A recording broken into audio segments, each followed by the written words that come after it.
Bom, voltamos aqui para a segunda parte da aula. Esperando voltar todo mundo para a gente continuar.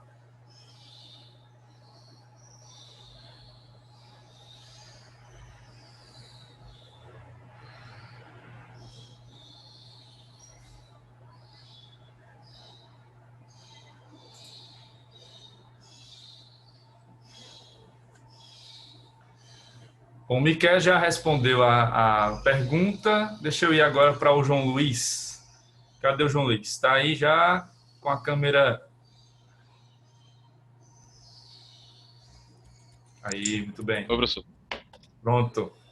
Bom, João Luiz, você falou um pouco sobre as finalidades, né, do direito de representação e trouxe lá as visões de dois autores, né? O Bevilacqua e o Orlando Gomes. E aí você mencionou que o direito de representação, na citação do autor, né, de um dos autores, seria um benefício da lei.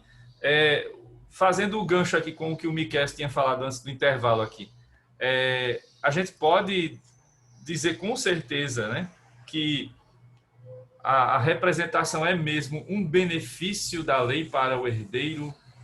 Como é que funciona em relação a isso? É um benefício? Só traz bônus? Traz ônus e bônus também? Como é que funciona a representação nesse sentido? Professor, eu, quando estava lendo, estudando para fazer a apresentação, eu entendi o que ele quis dizer, mas eu acho que é mais assegurar o direito de uma pessoa do que, de fato, um benefício.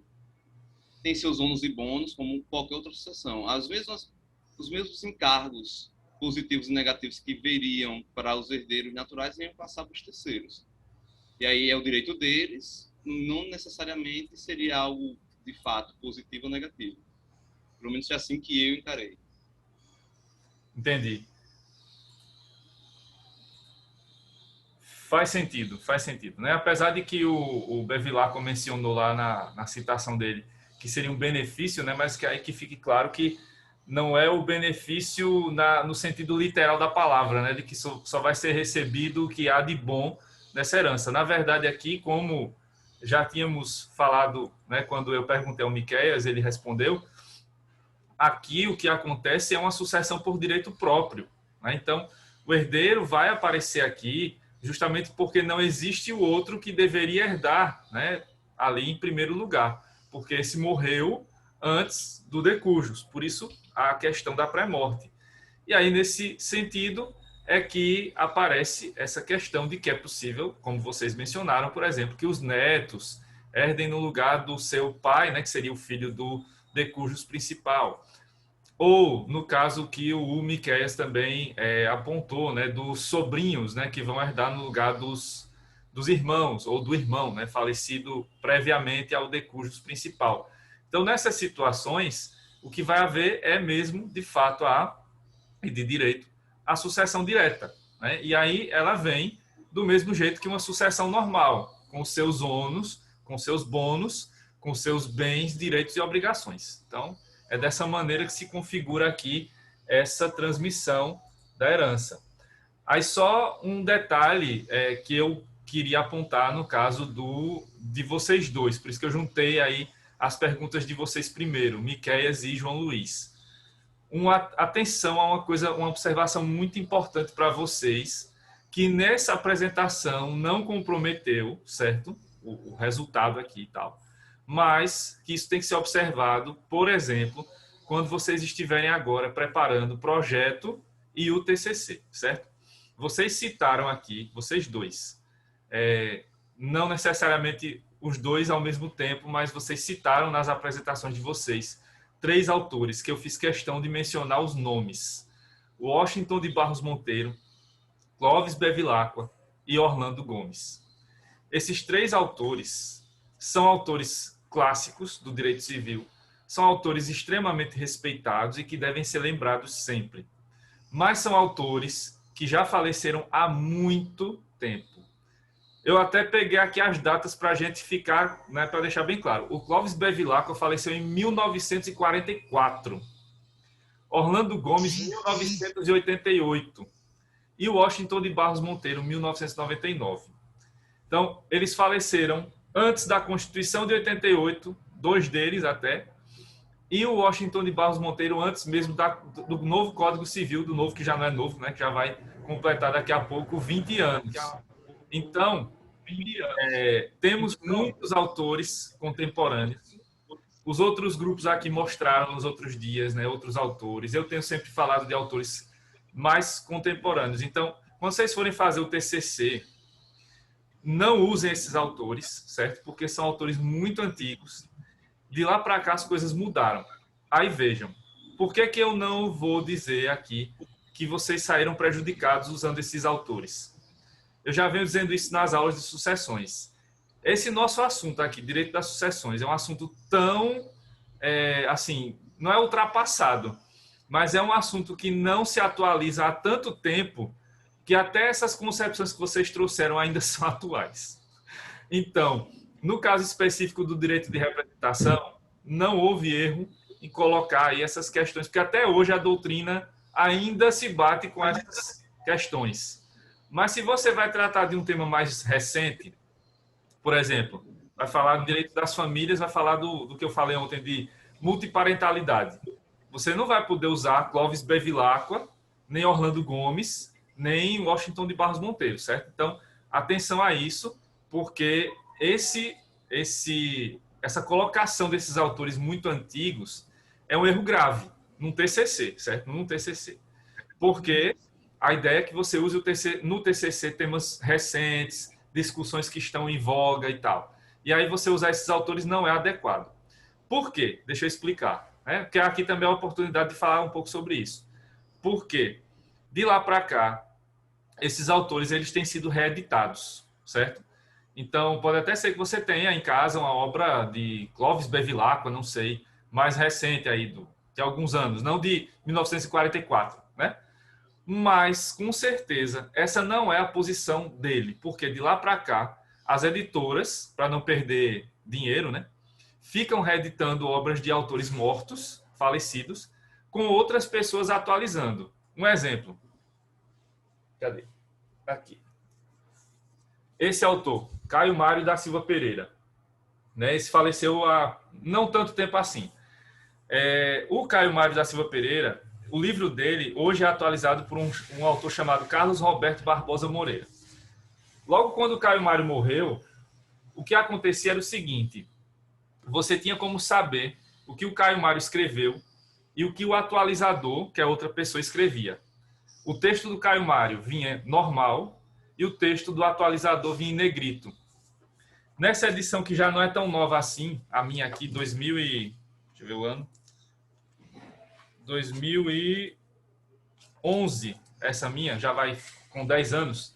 Mas mesmo 10 anos atrás, era assim, ó. Tá vendo? Não tem negrito. Então você não sabe mais quem escreveu isso aqui. Se foi o Caio Mário ainda em vida, ou se foi, ou se é o atualizador dele. Aí, mais para frente, né, quando você vai tendo, né, 50, 60, 70 anos de falecimento, você não consegue distinguir o que é que o Clóvis Bevilacqua, por exemplo, escreveu e o que é que o atualizador dele escreve. É a mesma coisa que acontece hoje com o Pontes de Miranda. Tem muita gente comprando lá o Tratado das Ações, não sei o que, aqueles livros, né, maravilhosos do Pontes. Mas as edições mais novas, você não consegue detectar o que é que o Pontes de Miranda escreveu e o que é que o outro autor que está atualizando escreve. Então, não é bem o original ali, né? Então, essa obra, ela carece, né, de uma maior credibilidade. Então, evitem, certo? É uma dica que vale aqui para todo mundo. Para vocês dois e para todo mundo. Então, no TCC, usem obras de autores de preferência vivos ou, no máximo, que faleceram recentemente. Aí vale a menção honrosa. Né? Infelizmente, ontem o Zeno Veloso faleceu, né? Foi vítima da Covid. Né? E foi mais uma das milhares de vítimas da Covid. O Zeno, né, que vocês conhecem bem, né, um grande autor do direito das famílias. Né? Ele também escreveu sobre sucessões, mas o foco dele era mais o direito das famílias. E aí, claro, dá para usar o Zeno Veloso, não tem problema, mas daqui a 4, 5 anos já não vai dar mais, né? Porque aí certamente alguém vai atualizar o livro por ele, então já não vai ser a mesma coisa, certo? Então, cuidado com isso. Nas próximas apresentações, tenham cuidado para não repetir essa... Não foi erro, foi uma gafe, né? Vamos dizer, no máximo. E aí no TCC evitem, porque no TCC isso acaba se configurando como uma falha grave. A não ser que você utilize para a parte histórica. Aí pode. Mas para a parte de conteúdo mesmo, né, jurídico e tal, evite, tá certo? Então só uma dica, não foi prejuízo para vocês, mas só para lembrar isso, deixar bem claro, já que eu falei que também nessas apresentações eram uma oportunidade para vocês, né, para eu dar umas dicas a vocês sobre essa questão aí do TCC. Iago, acho que agora a conexão tá boa, a sua. Então acho que agora dá para você terminar. Tá, Pronto, eu vou colocar aqui de novo. tá dando para ouvir depois? Tá sim, tá. Vou colocar de novo aqui o slide, aí você pega a parte final. Você conseguiu apresentar ainda, antes de travar, o começo. Deixa eu passar aqui, tá? Então você pode ir para essa parte aí do quinhão, do representado. Cadê ele? Caiu de novo? Iago, cadê você, meu filho? Peraí, tô aqui. Tá ouvindo? Vá, pode seguir agora. Eu peço desculpa, velho. Eu acho que estão fazendo manutenção aqui na internet porque tá aparecendo a exclamação no sinal do Wi-Fi. Tá certo, siga agora. Se der alguma quedinha, eu peço desculpa. Quanto ao efeito os efeitos do direito de representação, a cota parte hereditária dos que herdam por direito de representação. Estão ouvindo? Sim, Alô? estamos ouvindo. Pode seguir. Alô? A cota parte hereditária dos que herdam por direito de representação não respondem pelos débitos do representado, mas sim pelos do auctor sucessiones. Ao lado disso, o quinhão do representado será dividido em partes iguais entre os representantes. Logo, se o de cujos deixou um filho vivo e 3 netos de outro filho pré-morto, será a herança dividida em 2 partes iguais, sendo que uma caberá ao filho sobrevivo e a outra partilhada igualmente entre os netos e filhos do pré-morto.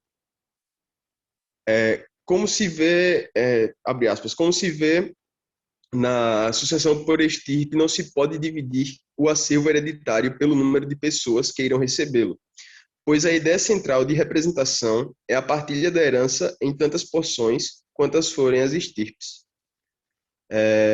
Sendo que dentro de cada estirpe será a cota subdividida pelo número de representantes, igualmente. Ok? Tá ouvindo?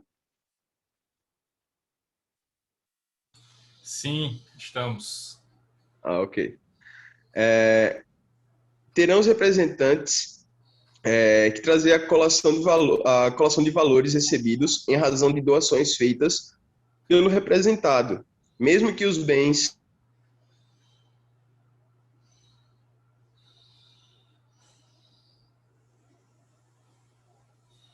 Agora travou de novo.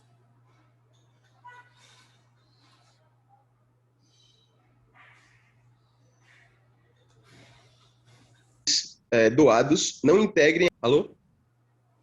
Pode seguir. Destravou. Ok. É permitido ao renunciante da herança de uma pessoa representá-la na sucessão de outra. Logo, se um dos filhos do autor da herança repudiar a herança, seus descendentes não herdarão por representação. Eis que o renunciante é tido como um estranho à herança. Todavia, o renunciante poderá representar o de cujos na sucessão da terceira pessoa. E eis que o repúdio não é extensivo a outra herança, não mencionada, não expressada pelo renunciante. O direito de representação só tem assento de sucessão legítima, nunca relativamente à testamentária. E por aqui eu encerro a minha parte. se tiver funcionando ainda. Ok, tá funcionando sim. Tá funcionando. Só quem não voltou foi o Tá ok? Guilherme, né? O Guilherme não conseguiu voltar. Aí na Eita, próxima caralho, semana agora travou pergunta a foi ele. aqui, eu tô vendo nada, velho. Alô? Professor, eu falei com o Guilherme, Ei, mas ele nem recebeu a mensagem. Acho que Deve deve ter ter dado caído algum um pouco, problema lá. né? A internet dele. Iago, a gente tá ouvindo você. Até demais. tá horrível aqui, tá horrível. Pronto, deixa eu Igor, espere um pouquinho, você tá aí, sua internet tá boa?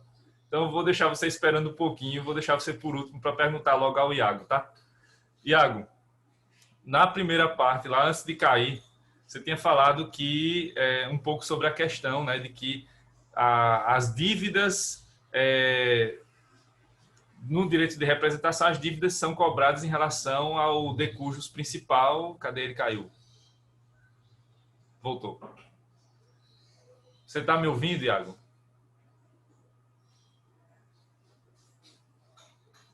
Alô? Voltou? Voltou. Você está me ouvindo? Agora tô. Pronto, deixa eu fazer a pergunta aqui. Então, você estava falando lá no começo da apresentação que, em relação às dívidas, né, que os representantes não vão ser responsáveis por dívidas do representado, nesse caso específico da representação. Mas e se o representado deixou dívidas? Como é que funciona em relação a essas dívidas? Como é que elas vão ser devidamente pagas? E as dívidas do próprio representante? Como é que funciona isso? Em relação a débitos, obrigações.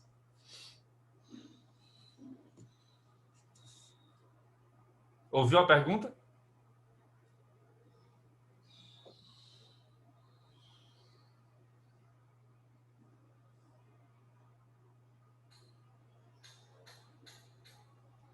O áudio está desligado. Professor?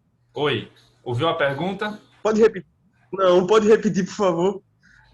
Eu estava perguntando sobre as dívidas, que você falou que as dívidas do representado não aparecem lá na representação. Mas, em relação a essas dívidas, como é que elas são executadas? As dívidas do representado e as dívidas do representante. Questão de obrigações e sucessões. Só um momento, professor.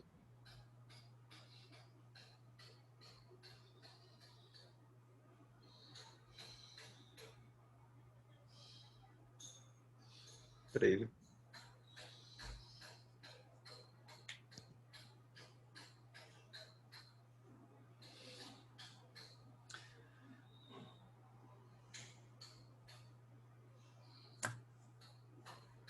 Professor, tá ouvindo? Sim, pode falar. Só um momento.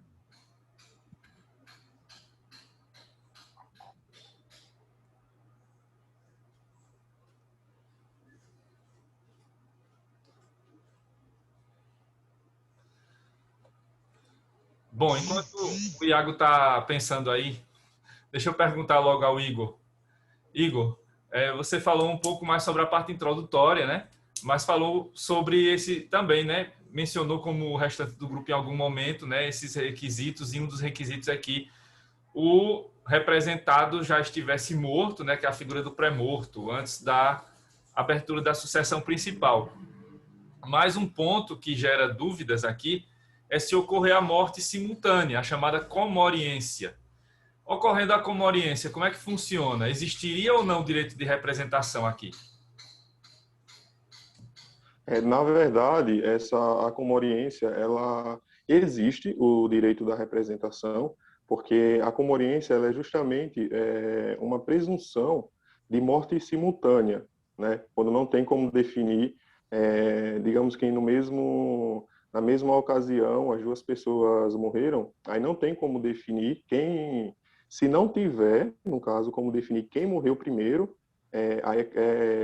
se supõe que os dois morreram no mesmo instante, é chamada da comoriência. Então, o direito de representação ele é garantido. É outra hipótese que Professor? está mencionada na lei, né? Mas que a doutrina deixa claro. Então, aqui o requisito para representação, os requisitos são pré-morte ou morte simultânea. O que não pode acontecer é a morte após a morte do de cujus principal, que aí entra naquelas hipóteses que eu já falei, né? Da aceitação pelos sucessores do falecido. Então,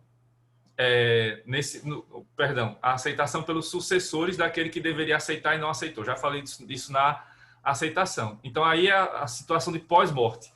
Mas aqui na situação que vocês apresentaram, né, nas situações que vocês apresentaram, se configura na pré-morte, morte anterior ou simultânea. Então, a comoriência também é uma causa de direito de representação, né, de ocorrência do direito de representação. Perfeito.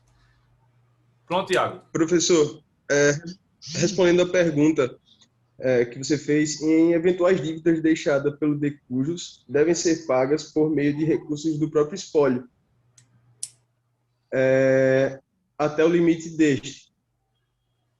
E se a cobrança a cobrança da dívida for posterior à partilha de cada herdeiro, cada herdeiro responde proporcionalmente ao que lhe cabe, como eu havia dito. Mas aí, em relação ao representante e ao representado, como é que isso funciona?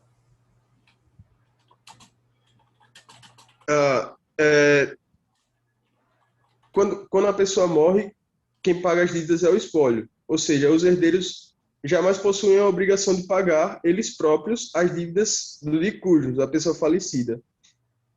Os filhos não herdam dívidas dos pais. Então, não existe herança de dívidas. Existe. Desde que herança dispone para de ser dívidas? pago. Sim, claro. A gente está falando desde a primeira aula aqui que não existe só herança de bônus, existe herança de ônus também. Herdeiros herdam dívidas, sim. Ok. A não ser que as dívidas sejam personalíssimas. A resposta não foi satisfatória. Entendi. É o seguinte, o que acontece aqui? Você falou do de cujus, do representante e do representado. Quando você fala do de cujus, é a pessoa da herança principal. Aí funciona da maneira que você está falando. Quando eu estou falando do representado, vocês mesmos disseram na apresentação que essa é a figura do pré-morto.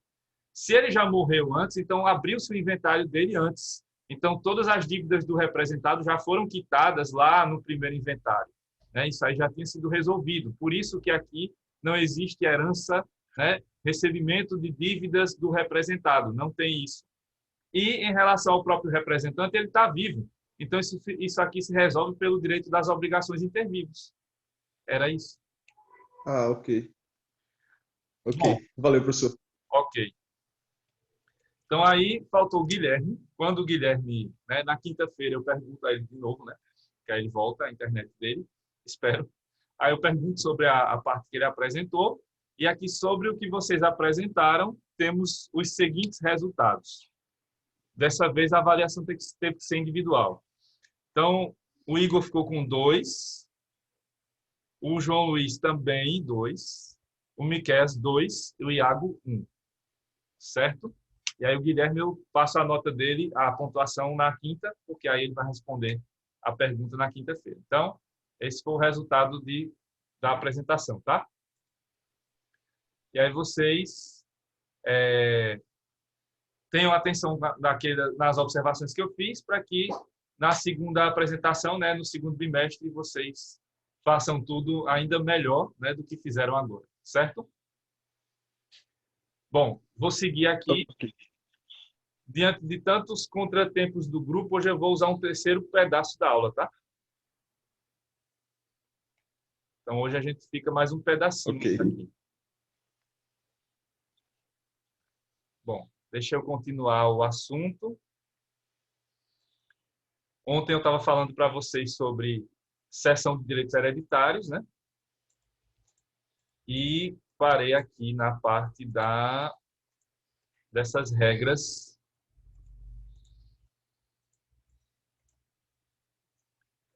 conteúdo da sessão, espécies, aí vimos, né, a onerose gratuita. Essa distinção aqui é importante porque vocês perceberam ontem que eu fico falando bastante disso, né?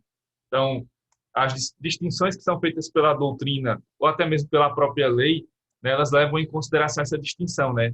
a cessão onerosa, que é semelhante à compra e venda, e a cessão gratuita, que é semelhante à doação. Então, aqui, só lembrando, né, dessa questão dos impostos, quando tem cessão onerosa, então o ITCD incide sobre a herança causa-mortes e o ITBI sobre essa cessão feita inter vivos, né, com características de compra e venda. Se a cessão é gratuita, incide o ITCD, uma vez pelo fato gerador causa-mortes, herança, e outra vez pelo fato gerador cessão com características da doação, né? E aí eu parei na parte da outorga marital, outorga uxória, ou seja, a outorga da esposa, do esposo, companheira, companheiro.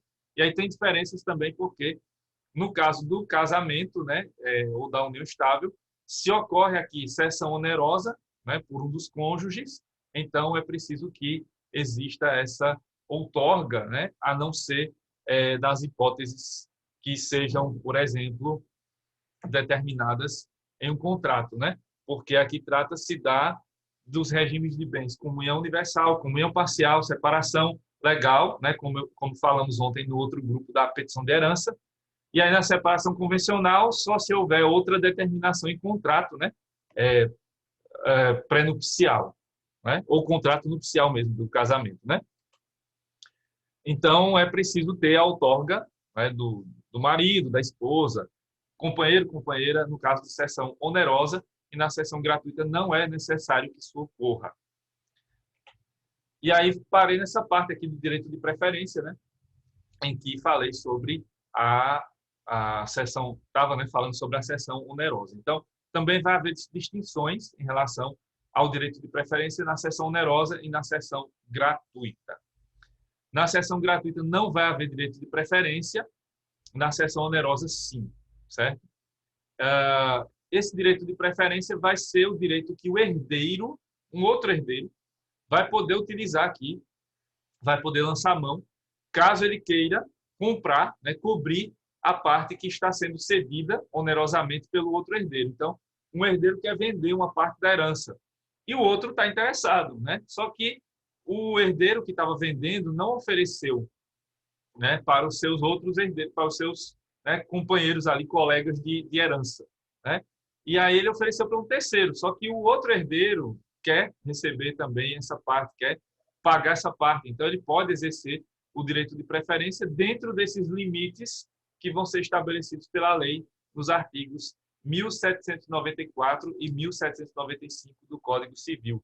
Vamos a eles. Então, no artigo 1794, né, determina-se o seguinte: o co-herdeiro não poderá ceder a sua cota hereditária a pessoa estranha à sucessão, se outro co-herdeiro a quiser, tanto por tanto. Então, aqui tem umas regrinhas nesse artigo, né? Primeiro, a vedação, né, que é o exercício aqui do direito de preferência. Então, se outro herdeiro quer receber essa herança, se ele quer comprar essa herança, né, quer adquirir essa herança onerosamente, então não é possível que essa herança seja cedida para um terceiro, estranho à sucessão, alheio à sucessão. Mas, para isso, é preciso que esse valor, né, seja, nesse termo tanto por tanto, seja o valor que está sendo ali negociado, né, entre o herdeiro cedente e o terceiro cessionário. Não pode ser um valor muito abaixo do mercado e nem pode ser um valor muito acima do mercado. Aqui a ideia é que o valor seja justo, né? Que nem seja um valor extorsivo a ponto de desestimular que o outro herdeiro queira adquirir aqueles bens, e nem seja um valor irrisório, né, que acabe ali maquiando uma doação, né, que vai ser feita ali de maneira, no mínimo, suspeita, né, que pode trazer requintes ali de algo que vai ser possivelmente anulado ou nulo, né, de um negócio nulo. Então, para evitar esses extremos, né, a ideia é que esse valor seja justo, nem seja um valor alto demais, nem seja um valor baixo demais, né, para não desestimular as faltas demais e nem trazer a hipótese de se fazer uma doação simulada aqui, se for um valor irrisório, né? Então, na seção onerosa, tem que se seguir essas regras, né? Basicamente aqui do artigo 1794. Mas aí tem a outra regra, né, que tem que ser conjugada aqui, que é a do artigo 1795, que prevê o seguinte: o co-herdeiro, a quem não se der conhecimento da cessão, poderá, depositado o preço, haver para si a cota cedida a estranho, se o requerer, até 180 dias após a transmissão. Aí, veja, nesse caso aqui do 1795, o negócio já foi, né, já avançou e já pode até ter sido concluído, né? A cessão já pode até ter sido já devidamente ali configurada entre o herdeiro cedente e o terceiro cessionário. Então, o que é que acontece aqui? O co-herdeiro, né, tinha um herdeiro que queria, outro herdeiro, né, que queria receber essa cessão, queria pagar, estava disposto a pagar esse preço. Mas ele não soube desse negócio, né? Então, é esse caso. O co-herdeiro aqui não se der conhecimento da cessão. Então, o que é que ele pode fazer? Ele pode depositar o preço, né, judicialmente, pode fazer o depósito judicial. E aí ele vai ter para si essa cota cedida a estranho. Mas, para isso, ele precisa requerer tal, né, situação, né, tal direito, até 180 dias após a transmissão. Então, aqui, veja, o prazo não é o da abertura da sucessão, é o da transmissão, ou seja, da cessão da herança. Então, o outro herdeiro interessado, se ele quer essa parte da herança, se ele quer receber essa cessão, né, se ele está disposto a pagar esse preço, então ele tem 180 dias contados após a transmissão, ou seja, a cessão, né, devidamente feita ali, a entrega do bem e tal, e o pagamento do preço. Então, ele tem 180 dias para requerer né, esse repasse dos bens para ele, depositando esse valor judicialmente, né? Se passar desse prazo, né, se ele se manifestar depois de 180 dias, não tem mais como desfazer essa cessão por aí, a não ser que ele busque, né, os meios de uma ação que vai buscar a anulação do negócio e tudo mais, ou se o negócio é nulo. Mas aqui, pura e simplesmente pelo exercício do direito de preferência, ele tem 180 dias após a transmissão dos bens para fazer esse pedido, para requerer, né, essa cessão, esse direito de preferência, com o pagamento desse valor via depósito judicial, certo? Então, é dessa maneira que o herdeiro, o outro herdeiro, né, o co-herdeiro, pode exercer o direito de preferência. No caso aqui, se ele não tomou conhecimento da cessão. Se ele tomou conhecimento, aí a doutrina entende, na sua maior, né, na posição majoritária, que também vale esse mesmo prazo. Então, foi dado conhecimento, né, o negócio foi concluído, então o outro herdeiro teria no máximo 180 dias para fazer esse depósito, né? Mas, nesse caso aí, né, já vai, né, se desfazer o primeiro requisito, né, o de que não se tinha conhecimento da cessão. Então, se ele tinha conhecimento, né, essa posição da doutrina fica meio incongruente, né, porque se ele já tinha conhecimento do negócio, ele podia ter se manifestado logo, né, poderia ter logo exercido o que está no artigo 1795, exercido o direito de preferência, e aí já se afastaria a figura do terceiro. Então, não seria necessário esperar 180 dias após a transmissão para se manifestar. Ele já poderia se manifestar logo naquele ato mesmo, né, em que o outro herdeiro se manifesta no sentido de que quer ceder parte da sua herança, ou toda a sua herança. Ele já poderia dizer, olha, eu quero comprar, então vou exercer meu direito de preferência. Pronto, já não teria aqui, né, esse negócio podendo ser configurado como terceiro e tudo mais. Então, esse artigo aqui seria mais adequado mesmo para quem não tomou conhecimento da cessão, porque quem tem conhecimento pode se manifestar lá imediatamente ou logo depois, e aí já se exerce o direito de preferência sem necessidade de toda essa formalidade aí de ter que entrar na justiça e tudo mais, né? Ali já se pode fazer esse negócio. Agora, se mesmo tomando conhecimento, né, do fato, o herdeiro cedente não quer ceder a herança para o outro herdeiro, aí sim é preciso realmente ingressar, né, na justiça para poder buscar esse direito, né? Porque aí ele pode, né, o herdeiro cedente passar por cima, de fato, desse direito, né, do outro herdeiro e levar adiante um negócio que vai gerar consequências danosas. E aí pode ser causa, inclusive, de anulação ou mesmo de nulidade, né? Indo muito além da própria questão do direito de preferência, certo? No parágrafo único, sendo vários os coerdeiros a exercer a preferência, entre eles se distribuirá o quinhão cedido, na proporção das respectivas cotas hereditárias. Aí é o seguinte, porque eu estou falando até agora no singular, é um herdeiro que quer receber parte da herança do outro. Mas pode ser que sejam 2, 3 ou todos. No exemplo, 5 filhos, e aí um é o herdeiro cedente, os outros 4, né, eles manifestam ali o interesse de comprar essa parte da herança. Isso é possível? É. Aí o que é que se faz aqui? Faz-se a divisão de acordo com o quinhão de cada um, de acordo com a cota de cada um. Então, se eles teriam ali direito, né, a cada um, né, são 4 herdeiros, essa seção seria dividida em 4 partes iguais, e aí cada um deles pagaria o equivalente a 1/4 desse valor, né, que seria o da seção da herança completa desse herdeiro específico, né, do herdeiro cedente. Então, aqui, a distribuição é sempre equitativa, né, para garantir que os herdeiros tenham os mesmos direitos, os coherdeiros, né, que seriam os cessionários, tenham os mesmos direitos sobre essa herança cedida, né, pelo herdeiro cedente. E aí só, né, corroborando o que eu falei agora há pouco, na cessão gratuita não tem direito de preferência, porque é doação, né? Vocês viram que o tempo todo se fala em pagamento de preço, pagamento de preço. Se aqui temos uma cessão gratuita, uma doação, não tem pagamento de preço, então, nesse caso, não pode ser exercido o direito de preferência. Na cessão gratuita, portanto, o cedente, o herdeiro cedente, pode escolher, né, livremente quem será o cessionário, e ele pode ser outro herdeiro ou pode ser um terceiro. E aí, se for um terceiro, o co-herdeiro não pode se manifestar em relação a isso, já que é uma cessão gratuita.